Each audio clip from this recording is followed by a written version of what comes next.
Hey yo, what's up, c'est Purple et bienvenue dans Purple Stuff numéro 1. Alors Purple Stuff, qu'est-ce que c'est? Ça va être tout simplement l'actualité du moment, que ce soit en termes de jeux vidéo, de musique, de sable, de mode, pourquoi pas. Mais entièrement subjectif, c'est-à-dire que ça va être mon avis et ce qui a retenu mon attention. Dans cette première édition de Purple Stuff, nous parlerons de la Xbox Series X et de la PS5 qui n'arrêtent pas de faire parler d'elle. On va parler des GPU, des CPU, enfin de leur puissance, etc. Et ensuite, on parlera de Doom et d'Animal Crossing. Donc voilà, c'était un peu les grosses sorties du moment. Mais voilà, moi je vous parle vraiment de ce qui a attiré mon attention. On parlera aussi des sorties cinéma qui ont été repoussées malheureusement à cause de vous savez quoi. Je ne prononcerai pas son nom. On ne prononce pas son nom. Et enfin, on finira par mes coups de cœur de la semaine. Allez, sans plus attendre, générique.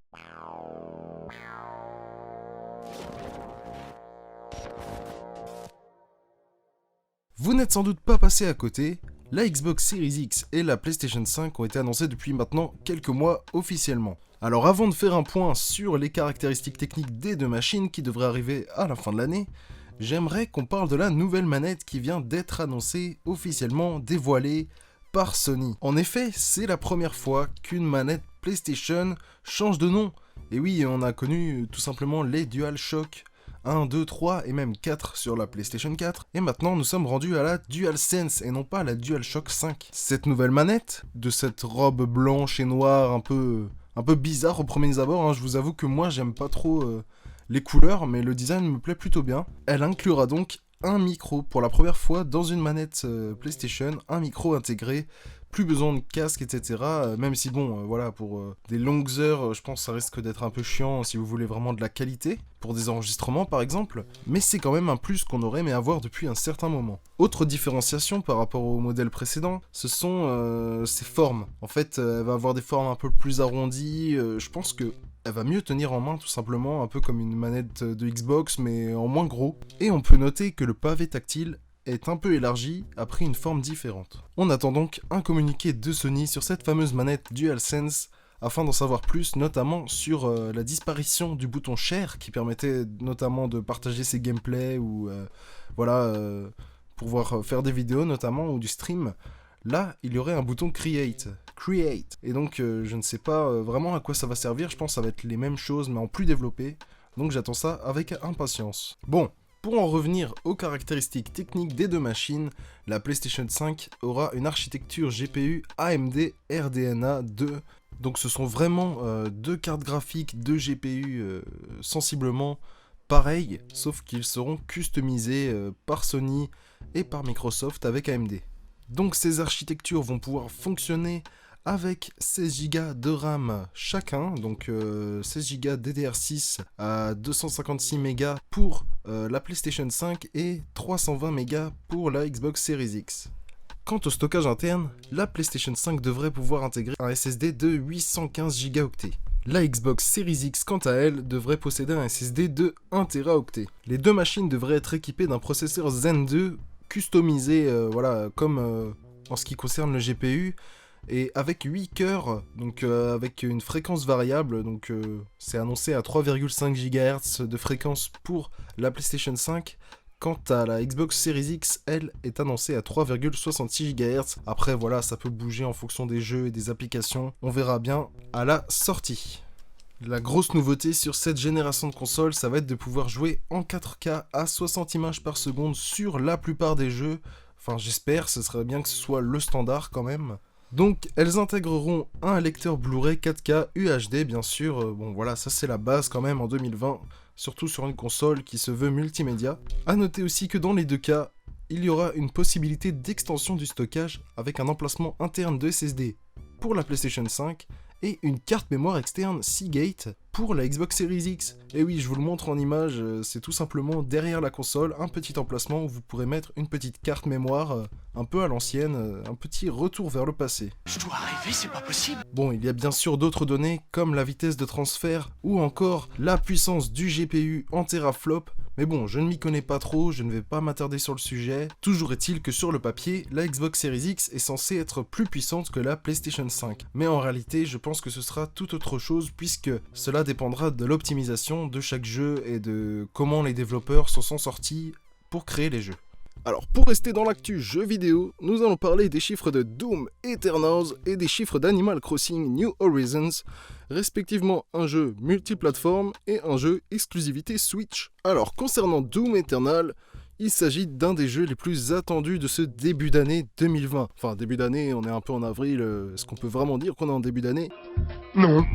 Toujours est-il que le dernier jeu de Bethesda a 2 fois plus de fréquentation que le précédent jeu Doom, voilà, qui était un remake du Doom originel, en sachant qu'on a noté plus de 100 000 joueurs connectés en même temps sur le jeu, rien que sur Steam, les premiers jours, donc voilà, c'est quand même énorme. Donc un grand bravo à Bethesda pour ses scores. Je ne vais pas en parler davantage, même si j'aimerais beaucoup, car tout simplement je n'ai pas eu l'occasion de l'acheter, de l'avoir entre mes mains tout simplement. A noter que j'ai bien apprécié le premier remake de 2016, et le score métacritique de Doom Eternal est de 89 sur 100. Passons maintenant à Animal Crossing qui lui aussi bat des records. En effet, le jeu tout beau, tout mignon de chez Nintendo a engrangé plus de 1,88 million de ventes au Japon en 3 jours seulement. Donc autant vous dire que c'est le jeu qui a le plus cartonné en ce moment. En plus avec le confinement, bon je pense que ça a un peu aidé le jeu à se lancer. Et la console Nintendo Switch a aussi elle été boostée grâce à Animal Crossing puisque la première semaine de sortie du jeu,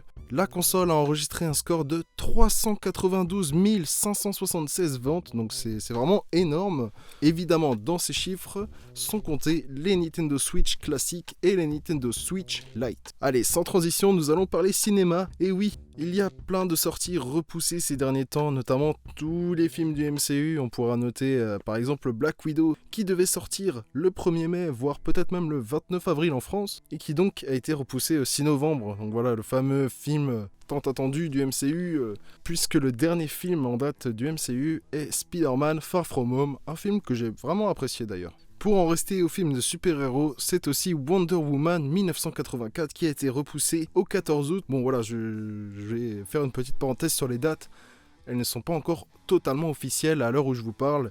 Donc voilà, ça peut très bien évoluer, ça peut être repoussé encore, on ne sait pas. Et donc oui, Wonder Woman 1984, nouveau film du DCU qui est repoussé, c'est vraiment dommage, hein, voilà, c'est un des films qui avait le mieux marché parmi tous les films du DCU, avec Aquaman notamment, donc c'est un peu dommage pour les fans, comme pour DCU qui peine un peu à convaincre. On continue avec James Bond.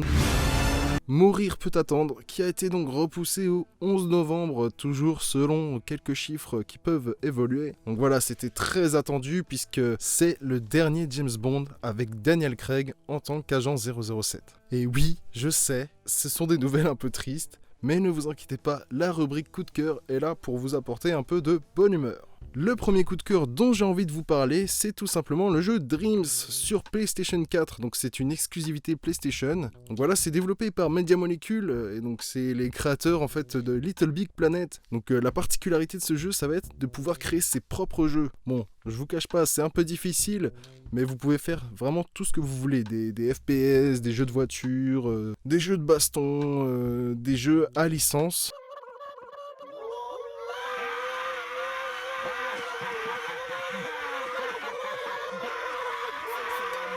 Donc voilà, des jeux à licence, vous allez me dire, mais qu'est-ce que c'est que ces conneries? Vu qu'on peut faire vraiment ce qu'on veut, il y a des gens qui ont fait des designs qui sont très très proches de jeux existants, donc des Mario, des Shrek, des Sonic, et donc ça fait un peu un gros bordel. Et Nintendo d'ailleurs récemment a envoyé des petites piques à Sony en disant il serait temps d'arrêter ces conneries parce que c'est nos jeux, c'est nos licences, et voilà. Enfin, je parle pour Mario notamment, hein, parce qu'il y a aussi Sonic et Shrek, bon voilà. Mais ce qui m'a vraiment ébloui dans ce jeu, c'est son univers très onirique, comme eux-mêmes aiment le dire. C'est-à-dire que voilà, il y a des couleurs, il y a des graphismes un petit peu cotonneux, comme j'aime le dire. Et voilà, il y a certains jeux qui sont vraiment beaux et jouables, hein, parce que voilà, il y a beaucoup de petits jeux un peu what the fuck, qui ont des gameplays un peu faits à la pisse, hein, clairement. Mais il y a des jeux super beaux et super bien faits, et le truc, c'est qu'il y en a tous les jours. C'est-à-dire que vous pouvez découvrir un nouveau jeu chaque jour, chaque semaine. Vous pouvez faire vos petites découvertes comme ça. Donc il y a un mode histoire solo, un peu histoire de vous montrer de quoi le jeu est capable en matière de game design par exemple. Et il y a le voyage onirique, donc qui va être le composant le plus important du jeu, puisque c'est là que vous pourrez vous balader parmi les créations des autres joueurs. Donc ça peut être une vitrine, donc c'est-à-dire juste un décor par exemple, mais ça peut être aussi un court-métrage ou un jeu vidéo solo ou multijoueur. Et oui les amis, multijoueur aussi, ça déconne pas. Tout en sachant que le jeu est neuf à 40 € seulement. Franchement, je trouve que c'est une bonne affaire. Passons tout de suite à mon deuxième coup de cœur qui est musical cette fois-ci puisqu'il s'agit de Freebase 4. Freebase 4, c'est le 9e projet du rappeur de Courbevoie Kekra. Donc voilà, pour ceux qui connaissent pas, c'est un rappeur qui est masqué et voilà, on ne sait pas vraiment son vrai visage, même si Ateyaba, le rappeur Ateyaba, anciennement Joke, aurait posté des photos de lui d'il y a quelques années, etc. Bon voilà, il y a un petit clash entre eux. Et donc Freebase 4, c'est la dernière mixtape de ce rappeur Kekra, et j'ai vraiment apprécié cette mixtape puisque j'avais déjà apprécié les autres ayant Freebase 3 en physique, oui j'en suis fier. Et donc dans ce projet vous trouverez différents types de morceaux, des morceaux un peu vénères comme Kokra ou Kokra, je ne sais pas exactement comment on prononce. Tout le monde a viscère dans l'équipe, même les caméramans. Tout le monde a viscère dans l'équipe, même les caméramans. Avec un rappeur japonais, donc qui doit être un de ses amis. Vraiment un très très gros son. Et aussi vous pourrez trouver des sons un peu plus planants comme Dubaï. Vraiment, Dubaï, je pense que c'est un des sons que je saigne le plus. On la bloque à Dubaï, on les frite à Dubaï, on la roule à Dubaï, on la smoke à Dubaï. En ce moment. D'ailleurs, pour revenir à l'actu sanitaire, on va dire, du pays, il propose en édition limitée avec son CD en physique un masque, voilà, avec un petit logo Kekra dessus. C'est vraiment un petit plus et c'est vraiment sympa. Donc, je ne peux que vous conseiller d'aller écouter Freebase 4. Allez, go go go! Et pour finir avec ce troisième coup de cœur, il s'agit de la Air Jordan 1 Retro High OG Court Purple. Donc voilà, une magnifique paire que je vais vous mettre en photo qui est sortie le 4 avril sur le site de Nike et chez quelques revendeurs voilà, très connus comme Foot Locker, Size, End, Food District, pour ne citer que. Et c'est sur cette news sneakers que la première édition de Purple Stuff se termine. J'espère que ça vous a plu, en tout cas moi c'était un plaisir de vous parler un peu d'actu, etc. Donc n'hésitez pas à vous abonner à la chaîne, à activer la cloche de notification pour ne plus rien louper, et à lâcher un like, ça fait super plaisir. Merci à Z-Corp, sans qui je n'aurais pas pu avoir ce petit avatar, et sans qui la vidéo n'aurait peut-être pas vu le jour. Donc voilà, j'ai eu cette idée de vidéo pendant le confinement, je vais essayer de faire ça toutes les semaines ou toutes les 2 semaines si j'ai le temps. Et puis en plus de ça, je vais essayer de vous fournir quelques vidéos de gameplay, voilà, de vidéos délire, de vidéos détente, sans prise de tête.